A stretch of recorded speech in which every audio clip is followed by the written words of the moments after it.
Do I have an Abraham? Every one of you is an extension of source energy, without exception.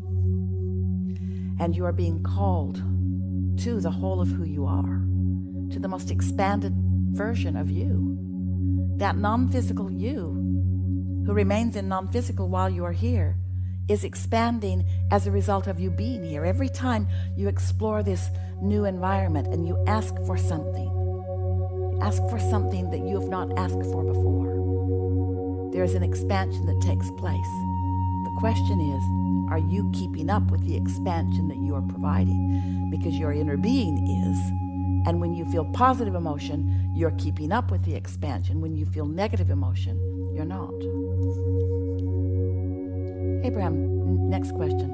Sometimes I feel like Source already knows what I want. Of course. Because as you've lived life and known what you don't want and known what you do want, you're sending those rockets of desire. And Source is aware of everything that you're asking for, unequivocally, without exception. You go on. So instead of trying to pick what I want before I know what I want, I may think I want A, but I really want B, and I just don't know it yet. It isn't like that. You're living some life and you prefer this, and you're living some life and you prefer this. Your A's and your B's aren't in competition with each other. You can have it all. Someone said, but Abraham, my new wife and I have a difference of opinion about where we want to live. She wants to live at the beach and I want to live in the mountains. How can that jive? How can we both get what we want? And we say, because beneath her desire to be at the beach and your desire to be at the mountains is something else. What is it? To feel good? To see beauty? To be happy in your life? To experience nature? Isn't there some harmony between you there? If you realize that there is always a why that you want something, and that why is always compatible with what your inner being knows, and you will focus in the direction of what you want and why you want it. When you talk about how you're going to get it and when it's going to come and where it's going to be and when it's going to come and who's going to be there and who's going to bring it, when you ask all those questions to which you don't have known answers, you introduce resistance into your equation and you slow it all down.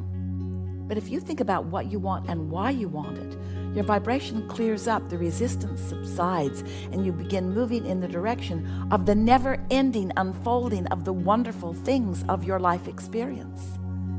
You're not here to be tested. You're not here to prove anything. You're here to live joyfully. You're here to create a joyful life experience. And your inner being is helping you every step of the way. So let's go back to this. Source already knows. Sometimes I feel like Source already knows what I want. Yes.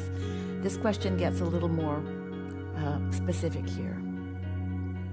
Isn't it a better idea to just focus on my vibration instead of doing such things like vision boards?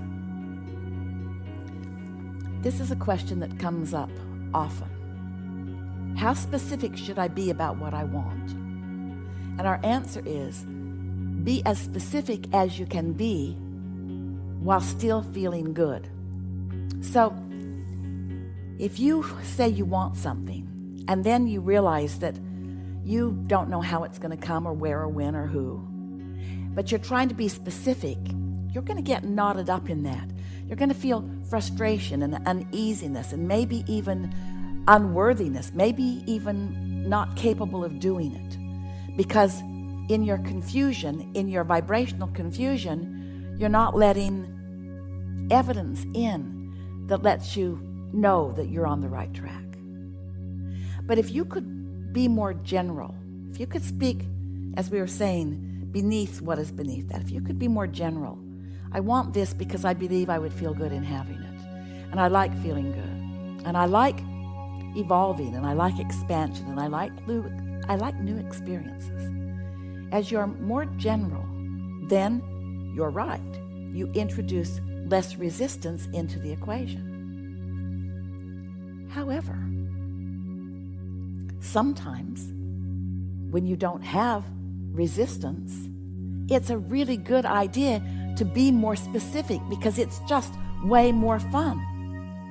In other words, some subjects you have little resistance about, so you can think in specifics about those and enjoy watching the universe knock itself out to deliver to you specifics that are pleasing.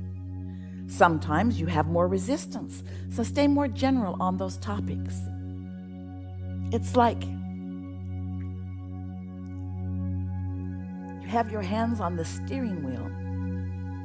You get to direct where you go, and you get to direct how fast or how slow you go. It's all in your control. The key is to care how you feel enough to choose among the thoughts that you think or the ideas that you ponder, and choose those that feel good, and then be as specific as you can be and still feel good. You vacillate between being overwhelmed, and then you want things to slow way down, and then you get bored and you want things to speed up. Sometimes Esther will say, she says this quite often, when I open the floodgates of desire, I know things are going to begin to move fast. And so I must prepare myself to not get carried away with more things than I can comfortably or joyfully deal with or experience in a day. The universe is responsive to you. And so wouldn't you say even that when things feel like they're moving too fast, that thought or feeling will slow them down? And don't you like that? Things aren't going to run away with you. But you also don't want to be so pessimistic and so unworthy that you don't let anything good happen for yourself either.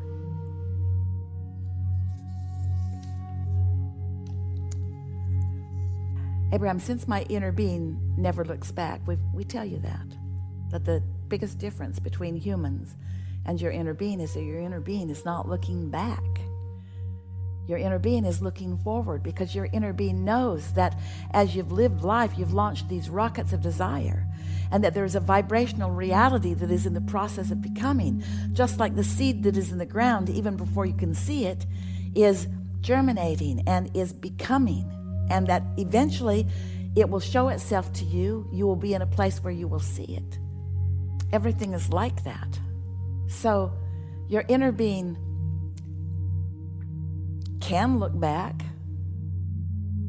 Looking back isn't something that we're saying never do. We're saying be a selective sifter. And whether you're looking at the past or the present or the future, look for what you're wanting to see.